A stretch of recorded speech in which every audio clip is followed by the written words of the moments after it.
Friends, कैसे हो आप सब। आई होप सब अच्छे हैं और अपना इन वर्क बहुत अच्छे से कर रहे हैं। और आज की जो वीडियो है वो रहेगी करंट एनर्जी पर। करंट एनर्जी में देखो, आपने चाहे कभी पीएलआर का सेशन करवाया है या नहीं करवाया है, हीलिंग करवाई है नहीं करवाई है, सब कॉन्शियस माइंड की हीलिंग अगर अब तक नहीं हुई थी आपकी या आपके डीएम की, दोनों में से किसी की भी, तो अब वो जो हीलिंग है वो खुद ब खुद डिवाइन करवा रहे हैं। सब कॉन्शियस माइंड की हीलिंग हो रही है और कुछ डीएफ्स की डीएम डीएफ दोनों की ही हीलिंग हो चुकी है। तो इसका क्या है कि कुछ ऐसी बातें होती हैं, कुछ ऐसे एडिक्शन होते हैं, कुछ ऐसे पेन होते हैं जो हमारे सब कॉन्शियस माइंड में स्टोर हो जाते हैं, जिनको हम कितना भी हील कर लें वो हील नहीं होते हैं। नॉर्मली हीलिंग से वो हील नहीं होते हैं। उनको पास्ट लाइफ में जाकर या फिर इनर चाइल्ड की अगर हीलिंग है तो इनर चाइल्ड में जाकर ही हील करना पड़ता है। कोई बहुत ज़्यादा जो हाई लेवल के जो होते हैं ना, आपके इश्यूज होते हैं, उनकी बात कर रही हूँ मैं। तो मेरे हिसाब से आपको एक बार अपना पीएलआर का सेशन ज़रूर करवाना चाहिए, किसी से भी करवाओ। उससे क्या होता है, आपके बहुत सारे इश्यूज हैं जो सामने आते हैं, क्लियर भी होते हैं। ठीक है। सो मेन जो अभी हीलिंग हो रही है वो है सब कॉन्शियस माइंड की हीलिंग। ये हीलिंग जो मैंने लास्ट में वीडियो बनाई थी कि कोई जो इशू है आपके हील नहीं हो रहे हैं, मैंने बोला था, है ना। और वो इशू इतने ज़्यादा पेचीदा थे, इतने ज़्यादा डीप थे कि नॉर्मल हीलिंग से नहीं हो पा रहे थे। तो उनकी जो हीलिंग है वो पीएलआर के थ्रू हुई है, या फिर जाकर इनर चाइल्ड की हीलिंग करवाकर किसी की हुई है। अगर आपने कोई सेशन नहीं लिया है अभी, तो हो सकता है आपकी वो डिवाइन के थ्रू ही ऐसे ही ट्रांस में ले जाकर, जैसे रात में आप कई बार होते हैं ना कि आधे सो रहे हैं आधे जाग रहे हैं, उसमें भी आपकी रात को सोते टाइम आपकी हीलिंग भी होती है। ठीक है।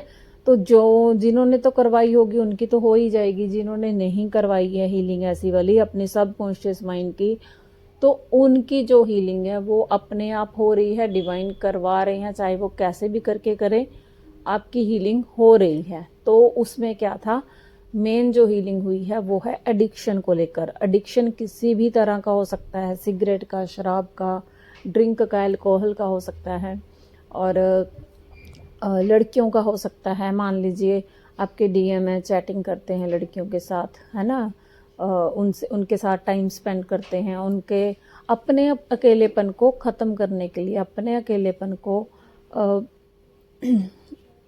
डिज़ोल्व करने के लिए वो लड़कियों के साथ चैटिंग करते थे, अलग अलग आईडी बनाकर उनसे बातें करते थे, फेक आईडीज़ बनाकर उनसे बात करते थे, या फिर उनका कुछ डीएम्स होते हैं उनको पोर्न का बहुत ज़्यादा एडिक्शन हो जाता है कई बार। तो वो चीज़ें आपकी हील हुई हैं, अभी हो भी रही हैं और हील हुई भी हैं। 0330 333 222 ये नंबर अगर आपको दिख रहे हैं तो आपके साथ रेजोनेट कर सकती है मेरी ये रीडिंग। ठीक है। और इसके अलावा बहुत सारी हीलिंग अभी चल रही है। मैंने बताया था कि भर भर के इशू आपके सामने आ भी रहे हैं और वो हील भी हो रहे हैं, अपने आप भी हील हो रहे हैं। कुछ आप कर रहे हो, आपको जो जो दिखाया जा रहा है वो भी आप अपनी तरफ से हर तरह से कोशिश कर रहे हो उनकी हीलिंग करने की। तो ऐसी वाली एनर्जी है अभी के। और डीएम की बहुत ज़्यादा हैवी एनर्जी चल रही है। और इस टाइम पे जो मेन चक्रा का है वो है आपके हार्ट चक्रा पे बहुत ज़्यादा वर्क, आपके नहीं आपके डीएम के हार्ट चक्रा पे बहुत ज़्यादा वर्क चल रहा है, बिकॉज उनका हार्ट चक्रा हील हो रहा है। ठीक है। तो आपको ऐसा लग सकता है जैसे आपका हार्ट बहुत ज़्यादा स्पिन कर रहा है, एंग्जाइटी फील हो रही है, घबराहट, बेचैनी, और ये सारी उनकी भी एनर्जी है, आपके डीएम की भी, बिकॉज वो भी बहुत ज़्यादा परेशान हैं। उनको पहले तो चलो फील होता था कि डीएफ जा रही है, वो उसको छोड़ देगी। अब क्या है, उनको पता चल चुका है कि आप उनको छोड़ के जा चुके हैं। जिन जिन भी डीएफ्स ने ये स्टेप लिया है उनको ये फील हो रहा है कि आप जा चुके हैं उनकी लाइफ से, अब आपको उनकी नीड नहीं है। और डीएम का कोई एक ट्रुथ आपके सामने आ सकता है जो आपके लिए पेनफुल होगा, लेकिन ट्रुथ होगा, लेकिन उसके पीछे का रीज़न आपके लिए जानना बहुत ज़रूरी होगा। क्योंकि आपको ऐसे हो सकता है कि हाँ, डीएम जो है थर्ड पार्टी को ज़्यादा करते थे, उसके केयर थी, उसको प्यार करते थे, लेकिन एक पेनफुल ट्रुथ तो है, लेकिन वो क्यों करते थे इसका रीज़न जो है वो भी मे बी आपको क्लियर करवा दिया जाए, या फिर आपको क्लियर हो जाएगा, एक इंट्यूशन के थ्रू भी क्लियर हो सकता है।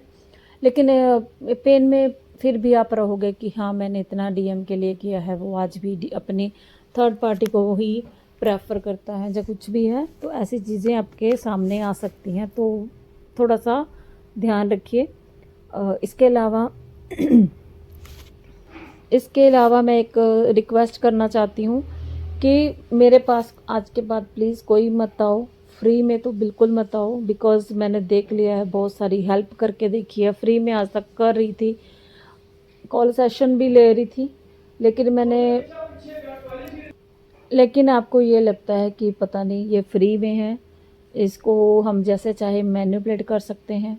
ठीक है, अब मेरे साथ 3 से 4 बार ये चीज़ें हो चुकी हैं, तो मैंने फ़ैसला किया है कि अब मैं फ्री में एक पर्सन का भी मैं मैसेज का भी आंसर नहीं करूँगी। आज तक मैंने यही बोला था कि मैसेज कर लो अगर आप परेशान हो, तो उसमें आंसर करती हूँ मैं। ठीक है, आपको क्या लगता है कि ये तो फ्री में है, इसको जो मर्जी बोल दो, और जो आपसे भर भर के पैसे मांगते हैं आपको, वो लोग अच्छे लगते हैं, जो लूटते हैं वो अच्छे लगते हैं आपको। अगर कोई आपकी हेल्प कर रहा है तो आपको लगता कि नहीं, ये तो ऐसे ही होगा, है ना। आजकल का ज़माना ही ऐसा है, हेल्प का तो है ही नहीं ज़माना। जो जितना लूटता है वो उतना ही आगे जाता है, मैंने तो ये देखा है, और इस काम में मैं सबसे पीछे हूँ। ठीक है, मुझे ये चीज़ें नहीं आती हैं, लेकिन अब क्या है, अब मैं बिल्कुल भी किसी को भी फ्री में कोई भी मैसेज का आंसर नहीं करूँगी, कॉल सेशन तो बिल्कुल भी नहीं। आपको लगता है आप मैनिपुलेट कर रहे हो तो करते रहो, आप गलत फहमी में हो। ठीक है, और भर भर के बड़े बड़े मैसेज मत करो मुझे। ठीक है, और डिस्टर्ब मत करो, डायरेक्ट कॉल तो बिल्कुल मत करो। ठीक है, सबका अपना अपना टाइम है, और मेरी भी तो एनर्जी है, मैं अपनी एनर्जी इधर उधर बांटती रहूँगी फ्री में, तो मेरी कहाँ जाएगी, मेरी अपनी एनर्जी लो हो जाती है, मैं ड्रेन फील हो जाती हूँ, और मुझे भी तो एनर्जी चाहिए, मुझे भी तो अपने मनी इशू हील करने हैं। मैं फ्री में हेल्प करती रहूँगी तो मेरे मनी इशू कैसे हील होंगे। ठीक है, तो डिवाइन भी यही कहते हैं कि अपने लिए स्टैंड नहीं लोगे तो फिर किसके लिए। आप जो भी मेरे पास ऐसी आती हैं डीएफ्स, वही सिखाती हैं मुझे अपनी बाउंड्रीज़ कैसे बनानी हैं, वही मुझे ये ज्ञान दे के जाती हैं, वही मुझे सिखा के जाती हैं। ठीक है, और एक दूसरी बात यह है कि मुझे मेरे साथ किसी भी मेंटोर के बारे में बात मत कीजिए, पहले खुद आकर आप बोलते हो। ये सबके लिए नहीं है, जिसने भी बोला होगा उनको पता चल जाएगा। पहले खुद आकर बोलते हो फलाना मेंटोर हमसे इतने पैसे लूट रहा है, तो मैंने आगे से बोला कि मैं अब भी बोलती हूँ, आपको भी बताती हूँ कि ब्लैक मैजिक रिमूव करने के लिए इतने पैसे मत दो, आप खुद कर सकते हो। मैंने हमेशा यही बोला है, लेकिन आप खुद आकर बोलते हो कि मेरे से इतने पैसे मांग रहा है वो पर्सन ब्लैक मैजिक रिमूव करने के लिए। और फिर क्या हुआ, इतनी सी बात मैंने बोली कि आप खुद कर सकते हो, मत लुटाओ अपने पैसे, इसमें क्या गलत बोला मैंने। और फिर वही डीएफ जाकर दूसरे मेंटोर के पास जाकर मेरी बुराई करती है कि आपके लिए उसने ये बोला। अरे मैं तो पर्सनली जानती तक नहीं उस मेंटोर को कि कैसा है, क्या है उसका स्टेटस, क्या है उसके थिंकिंग, क्या है उसकी स्पेशलिटी, क्या है, मैं तो उनको जानती तक नहीं हूँ। आप ही आके बताते हो, पहले बुराइयाँ करते हो, फिर आप ही जाकर उनको बोल देते हो। तो ये चीज़ें मेरे साथ तो मत कीजिए प्लीज़। काफ़ी टाइम हो गया है, 1-1.5 मंथ की बात है ये, मैं आज बोल रही हूँ। और कुछ है कि रीडिंग कर दो हमारी, पैसे हम बाद में देंगे। और अगर मैं बोल रही हूँ कि मैं बिज़ी हूँ तो फिर अपना ईगो दिखा रहे हो मुझे, तो प्लीज़ ये चीज़ें मेरे साथ मत कीजिए। ठीक है, आपको जहाँ से अच्छा लगता है आज की डेट में मुझे एक भी मेंटर बता दो जो फ्री में आपका मैसेज भी देखता है, एक भी बता दो। और कोई एक भी पर्सन ऐसा बता दो जो मेरे चैनल पर है, जहाँ मेरे साथ कनेक्टेड है, और वो ये बोले कि मैम हमारी हेल्प नहीं करती हैं। इतनी मैं हेल्प करने की कोशिश करती हूँ, लेकिन आपको लगता है कि जो हेल्प कर रहा है वो ज़ीरो है, जो आपको लूट रहा है वही भगवान है, तो ठीक है, आप उन्हीं भगवान के पास जाइए, मेरे पास मत आइए। Thank you all, God bless you, love you all.